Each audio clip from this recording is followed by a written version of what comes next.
책임감이 강해 다른 사람이 신뢰하는 사람일수록 물건을 많이 갖고 다닌다. 남의 기분을 잘 알아채고 분위기를 잘 파악해서 한 발 앞서 배려하다 보니 자연히 준비할 것이 많아지고 짐이 무거워진다. 이것도 필요하고 저것도 있어야 해 하고 생각하는 것이다. 그러나 그 결과 그다지 중요하지 않은 일에 떠밀려 자신에게 정말로 중요한 일에 필요한 시간까지 빼앗기고 만다.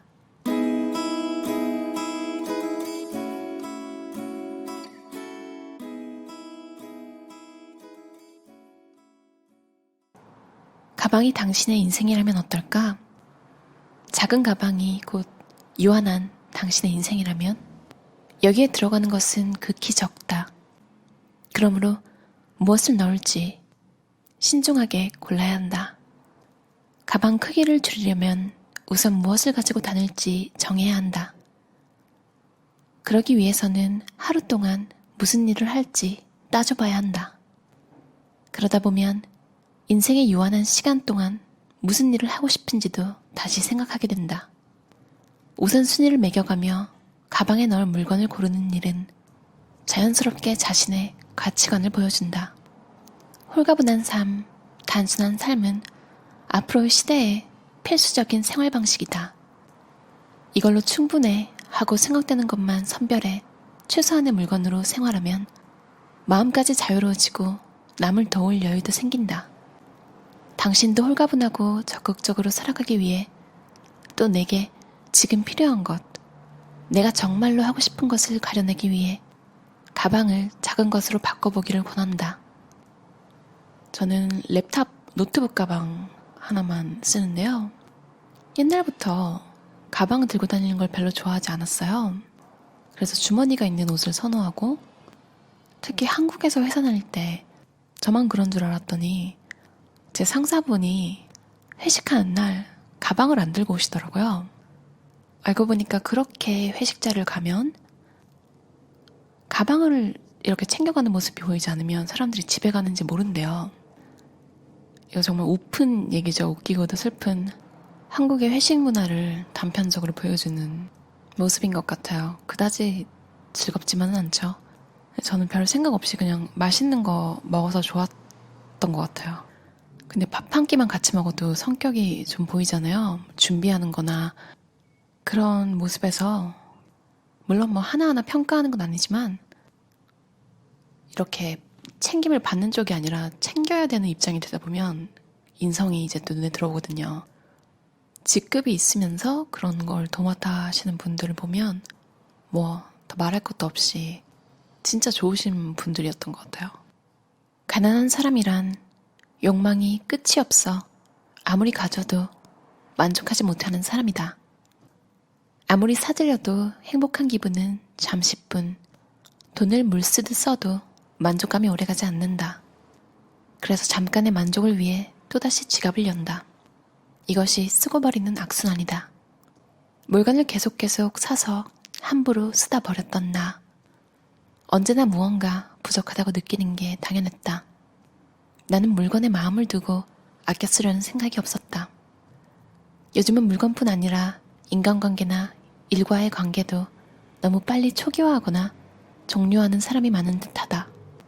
특히 도시에 살다 보면 물건도 사람도 풍족해서 얼마든지 대체할 수 있다고 생각하기 쉽다. 무엇이든 쉽게 버려도 다음이 많이 준비되어 있을 거라 착각한다. 그러나 사람이 아무리 많아도 우리가 만나는 사람, 인연을 계속 이어갈 수 있는 사람은 극히 드물다. 지금 우리 곁에 있는 사람은 언제든 교체할 수 있는 물건이 아니라 세상에 둘도 없는 소중한 사람이다. 사람을 사귈 때도 쉽게 시작하고 쉽게 끝내는 짧은 사이클을 반복하다 보면 타인과 제대로 이어지지 못한다는 불안감이 강해지고 어느 순간 허탈함에 사로잡힌다. 소중한 인연이라고 생각된다면 다소 싫은 점이 있어도 곁에 두고 끈기 있게 지켜나가자. 그래야 언젠가 진정한 만족과 행복을 얻을 수 있다. 소중한 물건은 사람의 마음을 따뜻하게 데우는 연료와 같다. 일상을 뿌듯하게 채우고 싶다면 수선해서라도 간직하고 싶은 물건만 소유하자. 오늘 중학생 때 친구랑 연락이 됐는데요. 살아가는 방식이 이제 조금씩 달라지잖아요. 누구는 결혼을 했고, 누구는 애가 있고, 오랜만에 연락이 돼서 어색할 줄 알았는데, 저는 좀 이렇게 오랜 친구가 오랜만에 연락 오면 되게 반가워하는 스타일이에요, 항상. 별로 이렇게 주기적으로 연락을 하고 지내는 관계가 많이 없어서.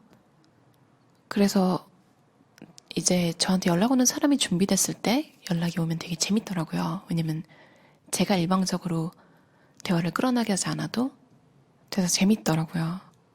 오랜 친구가 있으면 좋았던 일도 있지만 나빴던 일도 분명히 있잖아요. 무조건 다 안고 가라는 이야기는 요즘같이 나르시시스트라는 개념이 확실하게 이제 좀 자리가 잡혔잖아요. 그래도 사람 마음 어딘가는 따뜻하다.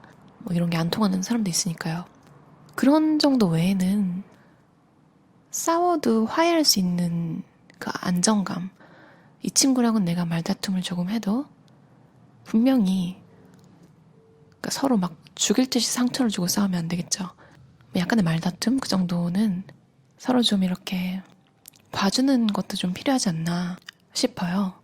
저자가 말했듯 소중한 인연이라고 생각한다면요. 당신에게는 낡았는데도 버리지 못하는 물건이 있는가?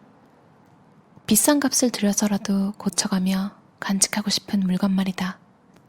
그렇다면 그것은 이미 물건이 아니라 당신 인생의 동반자다. 우리 집 소파도 나와 만난 지 올해로 23년이 되었다. 카시나에서 1973년에 발매한 마라룬가라는 걸작이다. 구찌 매니저 시절 평소 동경하던 백발 부인에게 책 읽는 시간이 제일 행복하다고 말한 적이 있다. 그러자 그분은 좋은 소파에서 책을 읽으면 독서하는 시간이 더 소중해져요 라고 조언하며 이렇게 말했다. 책상은 물건만 두는 가구이고 예쁜 천으로 덮어버리면 보이지 않으니 돈을 들일 필요가 없어요.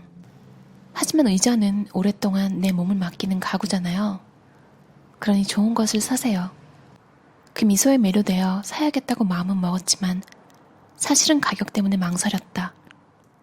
지금은 그때 무리해서라도 사기를 잘했다고 생각한다. 내 소파는 23년 수리와 유지 보수를 거듭하며 내 곁에서 나를 쭉 지켜본 삶의 동반자다. 커피 얼룩, 펜에 긁힌 무수한 흠집, 내 등 모양에 딱 맞게 움푹 들어간 쿠션까지 이 소파에는 내 삶이 고스란히 담겨있다. 책을 읽다가 울며 잠들었던 일, 소파에 앉아 친구들과 이야기를 나누었던 일이 떠오른다. 이처럼 나와 끈끈한 관계를 구축할 수 있는 물건은 아주 적다. 물건과 관계를 맺는 데에도 많은 시간과 수고가 필요하기 때문이다. 그러니 물건은 이것저것 많이 가질 필요가 없다. 극히 소수여도 좋으니 정말로 나 자신에게 가치 있는 것만 간직하자. 이것이 바로 내가 주장하는 미니멈 리치 철학이다. 물건과의 만남도 사람과의 만남과 같다. 관계를 지키고 키워나가야 인생이 풍요로워진다. 빅뱅 이론이라는 미국 드라마에 보면 쉘든이라는 캐릭터가 소파 구석자리 본인이 앉은 데만 꼭 앉잖아요.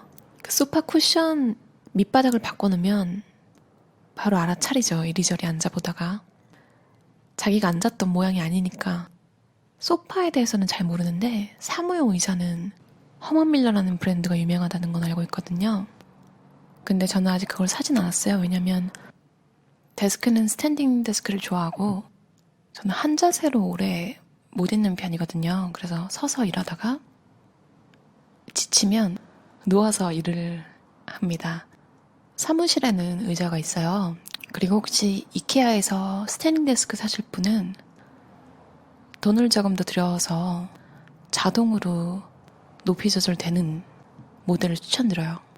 저는 사무실은 자동을 쓰고 집의 데스크는 수동 스탠딩 데스크인데요. 이게 은근히 삶의 질에 영향을 끼칩니다. 저는 주로 그냥 스탠딩으로만 써서 괜찮은데 이 핸들을 돌려가지고 올렸다 내리는 게 은근히 굉장히 번거로워요.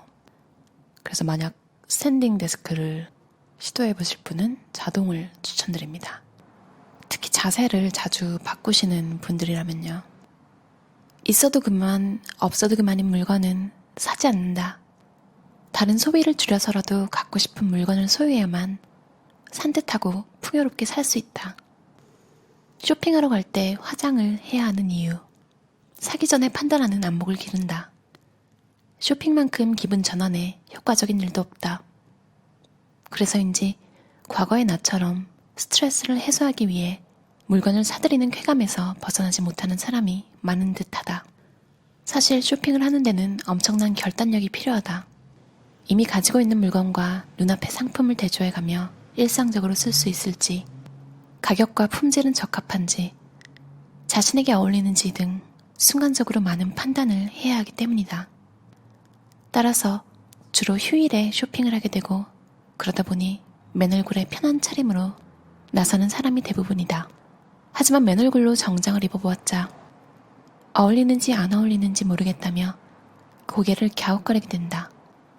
그러므로 맨얼굴에 입을 만한 편한 옷을 사려는 게 아니라면 반드시 화장을 하고 머리를 정돈한 뒤 쇼핑에 나서는 것이 좋다. 잘 꾸미고 나가면 점원의 응대도 달라지고 무엇보다 자신도 마음의 준비를 할 수 있다.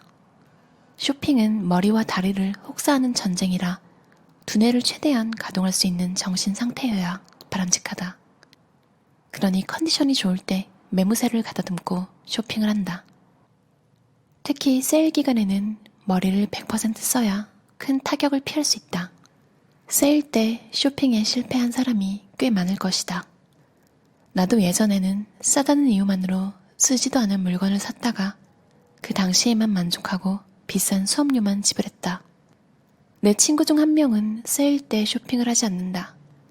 존경스러울 만큼 멋쟁이지만 정말로 갖고 싶은 것이 아니면 사지 않는다. 정말로 갖고 싶은 인기 상품이나 인기 사이즈는 세일 때까지 남아있는 법이 없다. 게다가 싸니까 일단 사자 싶은 상품은 사실 있어도 되고 없어도 되는 것이다. 좋지도 나쁘지도 않은 것을 굳이 사서 집에 모셔두며 귀중한 공간을 낭비할 필요가 없다. 또 세일은 첫날이 가장 중요하므로 첫날에 못 갔다면 그냥 포기하는 것이 현명하다. 이틀째만 되어도 물건이 적고 특가 상품도 다 팔리고 없다. 그래도 일단 가면 모처럼 왔으니 뭔가 사야 한다는 불안에 쫓겨 그다지 갖고 싶지 않은 물건을 사게 된다. 세일 때 사야 할 것은 다음 3가지뿐이다. 전부터 갖고 싶어서 지켜본 상품, 비싸서 사지 못한 상품, 스타킹, 속옷 등 소모품. 한편 세일 때 사지 말아야 할 품목은 다음과 같다. 계절이 바뀌어야 입을 수 있는 상품, 럭키백. 무엇이 들었는지 모르면 사지 말자. 그 안에는 필요 없는 물건이 태반이다. 사이즈가 맞지 않는 상품, 디자인이 마음에 들거나 가격이 싸다는 이유로 무리해서 산 옷은 역시 입지 않는다. 정말로 갖고 싶은 것만 구입하는 습관을 들이면 취향이 분명해지고 소중한 물건에 애정을 쏟을 만한 여유도 생긴다. 물건은 일단 사고 나면 신경도 쓰이고 관리하는 데 비용과 공간이 든다. 그만한 에너지를 소모할 가치가 있는지 사기 전에 판단하는 안목을 기르자. 어떠셨나요? 미니멈 리치 라이프 스타일을 추구하는, 그러니까 아주 갖고 싶은, 그리고 아주 품질이 좋은, 오래오래 곁에 두고 쓸 수 있는 제품을 추구하는 라이프 스타일인데요. 한국에도 신혼부부들이 차라리 안 샀으면 안 샀지? 고만고만한 제품을 여러 개 사진 않는 그런 스타일이 유행이래요. 그러니까 적게 사되 두고두고 오래 쓸 제품들로 고르는 거죠. 저자 친구 중에 굉장히 스타일리시한 친구가 세일 때는 쇼핑을 하지 않는다고 하잖아요. 이거 뭔가 언제 제가 읽은 스위스 사람들은 세일 때 기다렸다가 뭘 사거나 하지 않는데요. 그냥 필요한 것을 필요한 때 정가를 주고 사는 걸 선호한다고 해요.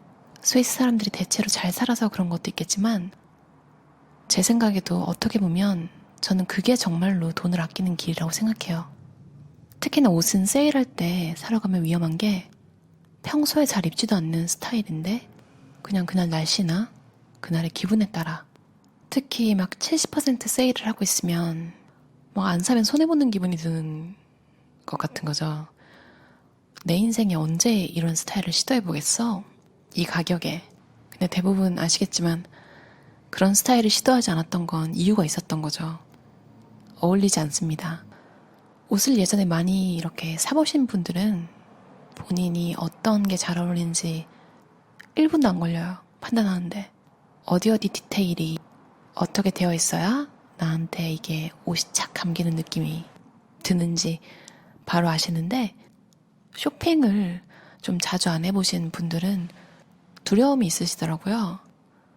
근데 요즘은 아이 쇼핑할 때 눈치 안 주는 가게들 굉장히 많잖아요. 돈 한 푼 안 들이고 여기저기서 이제 쇼핑몰 돌아다니면서 다이어트를 하기도 하더라고요. 몰링 다이어트라고 하는데요. 그렇게 굳이 돈을 안 쓰고 여러 가지 테스트를 해보고 뭐 사진도 찍어보고 그렇게 스타일을 알아가는 것도 괜찮은 것 같아요. 특히 백화점의 명품 브랜드 입어봐도 괜찮거든요. 그런 좋은 품질의 옷에 익숙해지면 저렴한 곳에서 그렇게 잘 나온 상품을 고를 수가 있어요. 구찌에서 매니저로 일했던 요코타 마요코 씨의 가볍게 산다라는 책이었습니다. 미니멈 리치라는 라이프 스타일. 미니멀리스트 시부 씨는 1.5화라고 했는데요. 그러니까 하나를 사더라도 좋은 제품을 고르는, 불필요한 것은 아예 없애버리고 필요한 것에 돈을 투자하는 라이프 스타일이었어요. 저도 이런 스타일을 선호하는데요. 있어 보여서 라는 이유는 너무 단순하잖아요. 실제로 싼 게 비지떡이라고, 싼 걸 사면 금방 또 고장이 나더라고요. 그래서 그걸 또 알아보는, 그렇게 쉽게 우선하는 제품을 또 사진 않을 거잖아요. 그러니까 같은 제품군에 다른 제품을 또 찾아봐야 하고, 그렇게 시간과 에너지를 쓰는 게 과연 총합으로 봤을 때 이익인가 생각해보면 마이너스인 경우가 많더라고요. 여러분은 어떤 제품을 그렇게 사셨을 때 이런 기분을 느끼셨나요? 어떤 부류의 제품을 저렴하게 사도 되고 어떤 부류의 제품은 좋은 걸 사는 게 이득인지 한번 생각해보면 좋을 것 같아요. 그럼 들어주셔서 감사합니다. 편안한 저녁 시간 보내세요.